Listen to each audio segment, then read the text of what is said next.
El Salvador is at the center of a growing human rights problem. Hundreds of Venezuelan migrants, sent back from the United States, are stuck in El Salvador.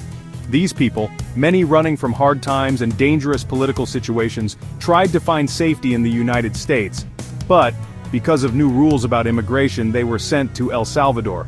Instead of safety, they face a government that doesn't care much about laws or human rights. Things are bad. Many of these Venezuelans have family and friends in the United States, so El Salvador is a strange and scary place for them. They are being held in secret places, unable to talk to anyone outside. Lawyers who want to help them are not allowed to see them. Families don't know where their loved ones are or if they're okay. This problem shows how bad things can get when countries have strict rules about immigration. It also shows how the government in El Salvador is not following the law. The problems these Venezuelans face remind us that people who are forced to leave their homes are in danger when governments make decisions that hurt them.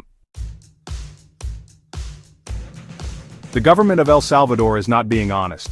Lawyers trying to help the detained Venezuelans are blocked at every turn.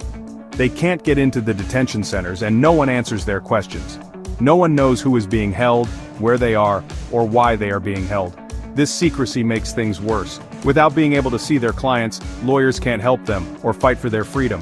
Families are worried sick, only hearing small bits of news from inside the detention centers. Groups that protect human rights, like Human Rights Watch, say what El Salvador is doing is wrong. They want the government to tell everyone who is being held and let people visit the centers to see what is happening. But no one is listening. The silence from the government is very loud. It shows they don't care about the law and want to keep people scared. Lawyers are trying hard to help the Venezuelans.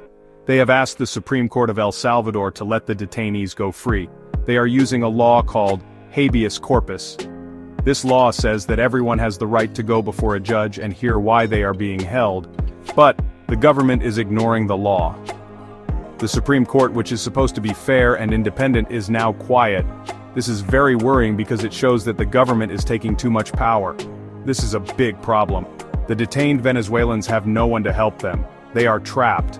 The silence of the court shows that things are going wrong in El Salvador. The ignored habeas corpus requests are not just one-time things. They show a pattern of the government ignoring the law. This, along with the government silencing people who disagree with them and controlling the news, makes the future of El Salvador look very bad. The Venezuelan migrants and the problems with the courts show a bigger problem in El Salvador. The government is breaking the legal system. Since President Nayib Bukele became president in 2019, he has taken more and more power, hurting the laws and courts. Bukele's government has changed the courts. Judges and lawyers who disagree with him have been replaced with people who will do what he says. Now, the courts just do what the president wants. This means the government can do whatever it wants without following the rules. Other countries are worried. Human rights groups have written reports about the bad things happening in El Salvador. Governments, including the United States, are concerned about Bukele's actions. But the government of El Salvador doesn't care and says other countries should not get involved.